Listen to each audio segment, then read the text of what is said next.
প্রিয় শিক্ষার্থীরা, কেমন আছো তোমরা সবাই? আশা করছি ভালো আছো। আজকে আমি তোমাদের সাথে আলোচনা করব পরন্ত বস্তু শক্তির সংরক্ষণশীলতা নীতি মেনে চলে এইটার প্রতিপাদন। তাহলে আমরা আমাদের পড়ালেখার শিরোনামটা আগে একটু লিখে নিই। পড়ার শিরোনামটি কি?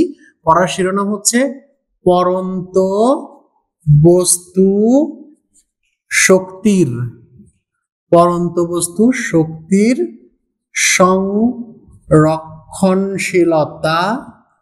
সংরক্ষণশীলতা নীতি মেনে চলে।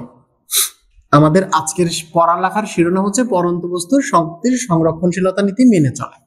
এই জিনিসটা যদি আমাদেরকে বুঝতে হয়, তাহলে আমাদেরকে বুঝতে হবে কি? আমাদেরকে বুঝতে হবে এই জিনিসটা, শক্তির সংরক্ষণশীলতা নীতি। এই শক্তির সংরক্ষণশীলতা নীতি বলতে কি বোঝায়? শক্তির সংরক্ষণশীলতা নীতি বলতে বোঝায় যে শক্তিকে তুমি সৃষ্টিও করতে পারবা না, ধ্বংসও করতে পারবা না। শক্তি স্থির, মহাবিশ্বে মোট শক্তির পরিমাণ স্থির।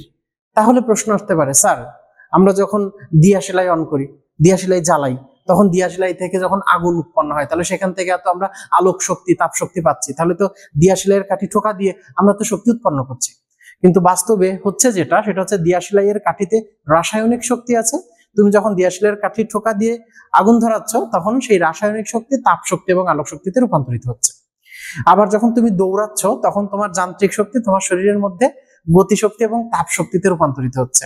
আমরা যখন সুইচ অন করি, তখন ফ্যানের মধ্যে বিদ্যুৎ শক্তি, যান্ত্রিক শক্তি, তাপ শক্তি এবং শব্দ শক্তিতে কিন্তু রূপান্তরিত হচ্ছে। অর্থাৎ শক্তি আমরা উৎপন্ন করতে পারছি না, শক্তি শুধুমাত্র এক রূপ থেকে অন্য রূপে পরিবর্তিত হচ্ছে। আমরা শক্তিকে রূপান্তরিত করি, কিন্তু শক্তিকে উৎপন্ন করতে পারি না। এটা হচ্ছে শক্তির সংরক্ষণশীলতা নীতি। তাহলে শক্তির সংরক্ষণশীলতা নীতি কি?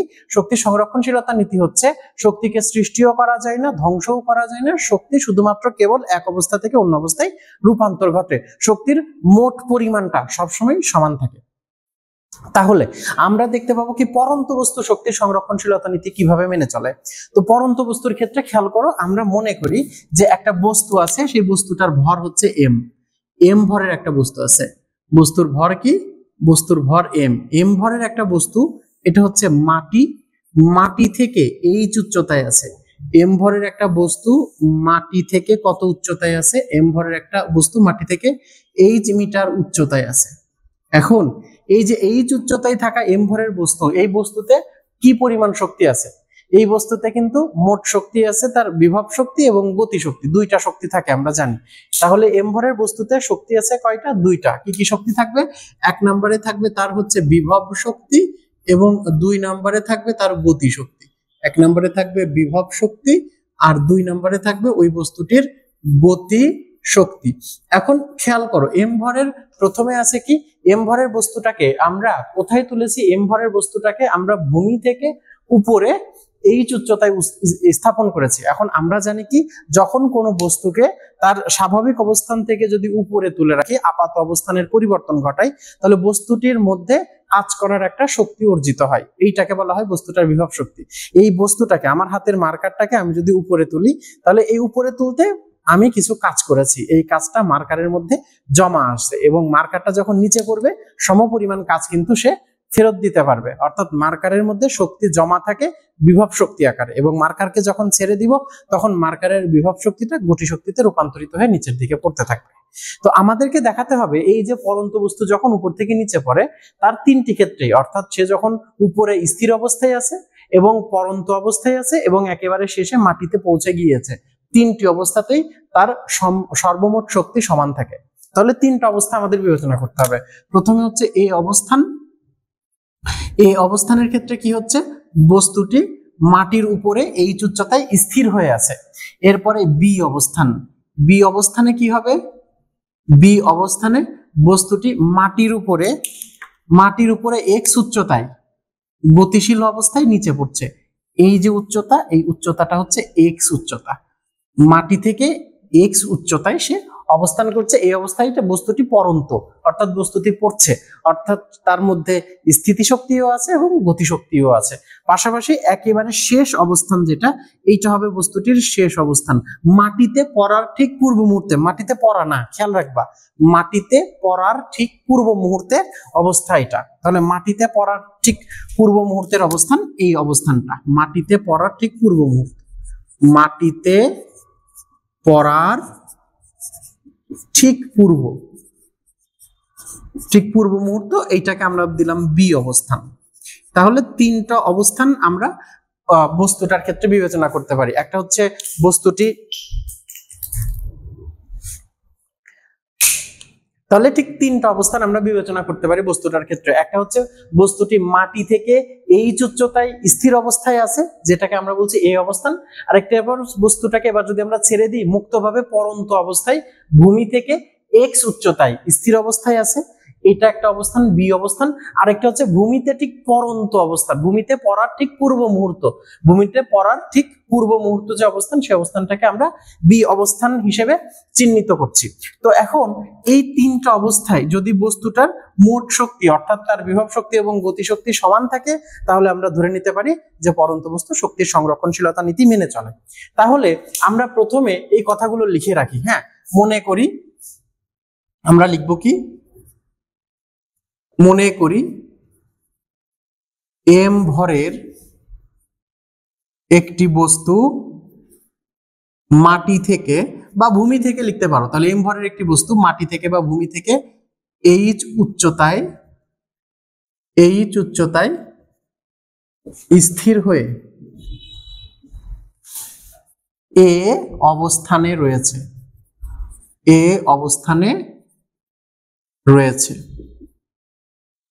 এবার কি হবে, বস্তুটি বিনা বাধায় স্থির অবস্থান থেকে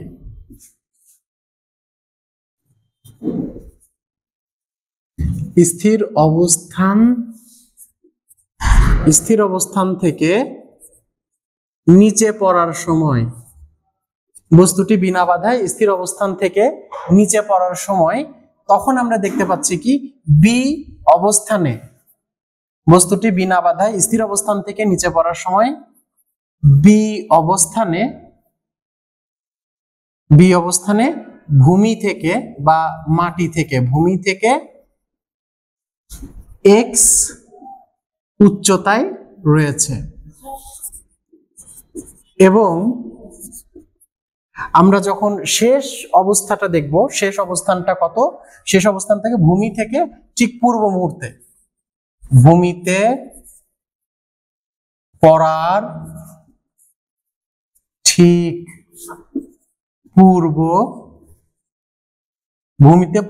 পূর্ব মুহূর্তে বস্তুটি বি অবস্থানে, বি নয়, বস্তুটি সি অবস্থানে রয়েছে, বস্তুটি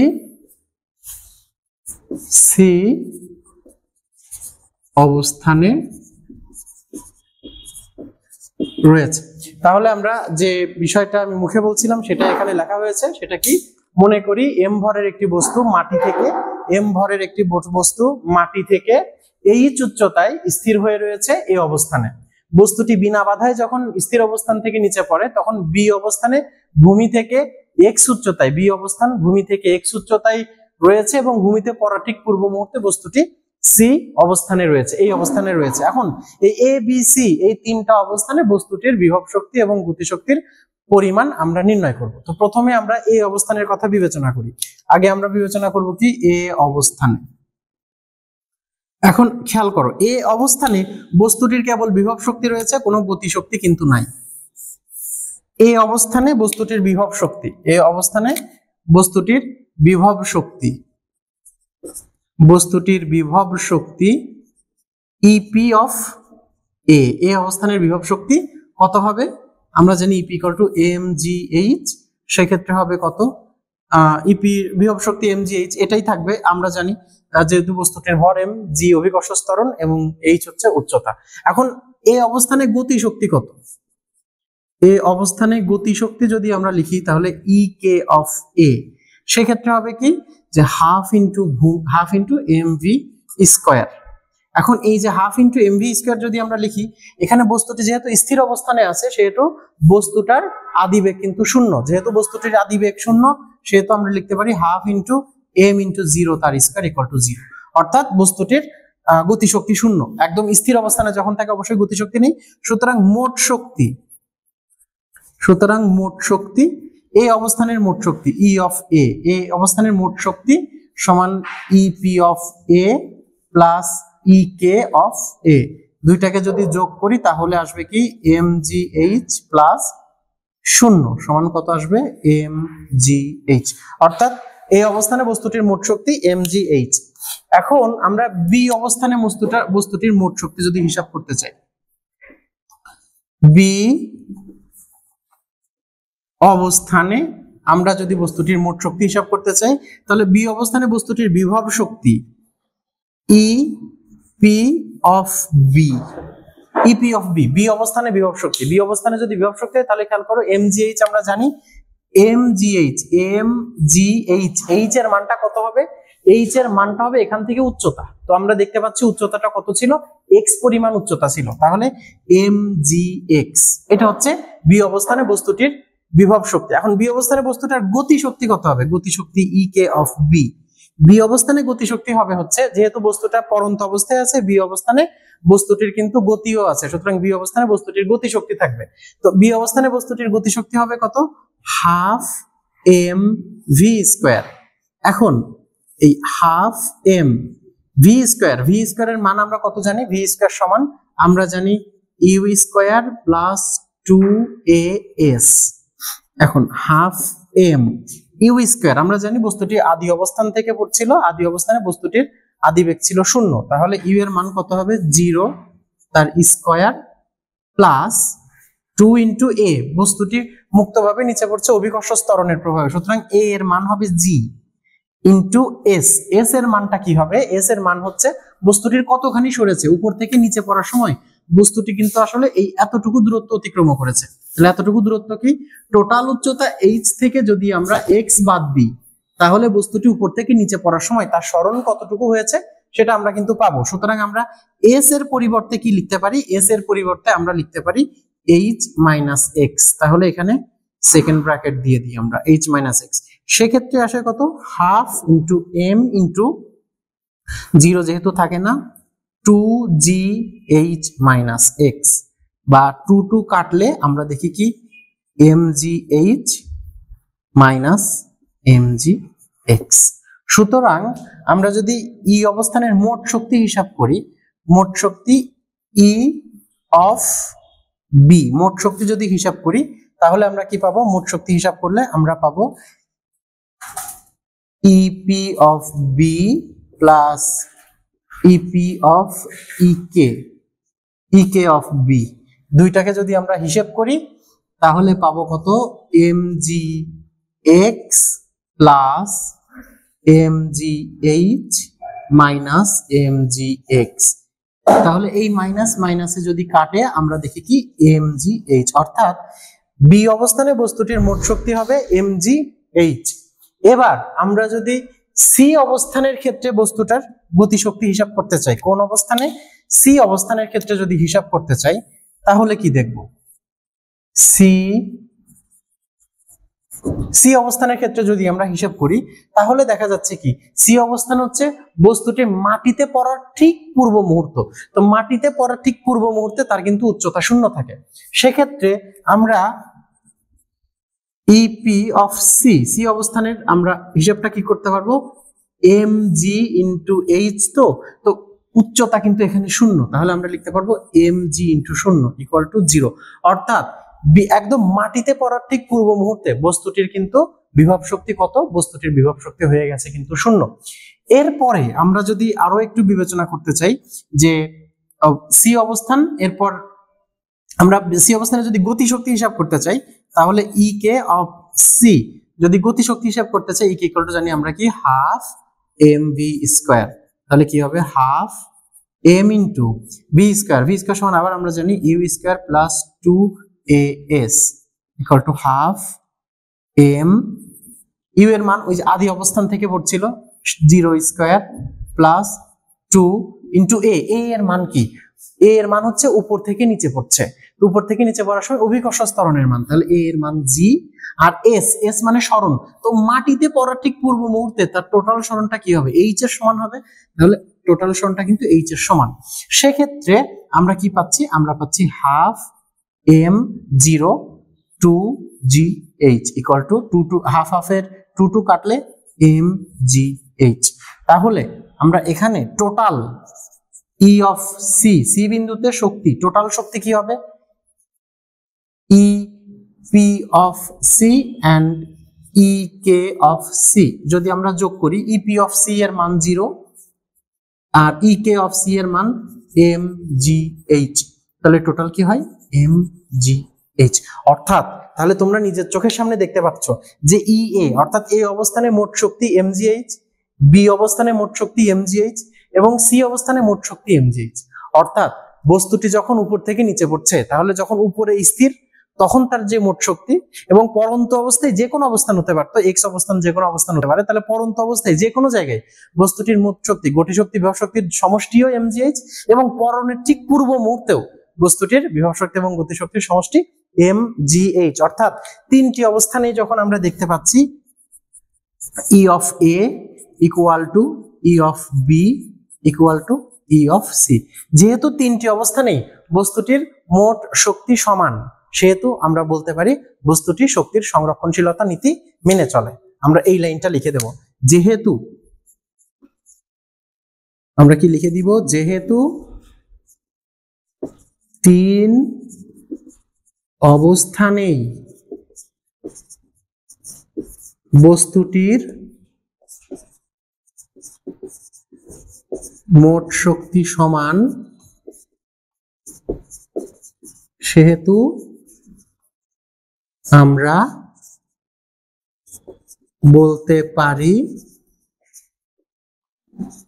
বস্তুটি শক্তির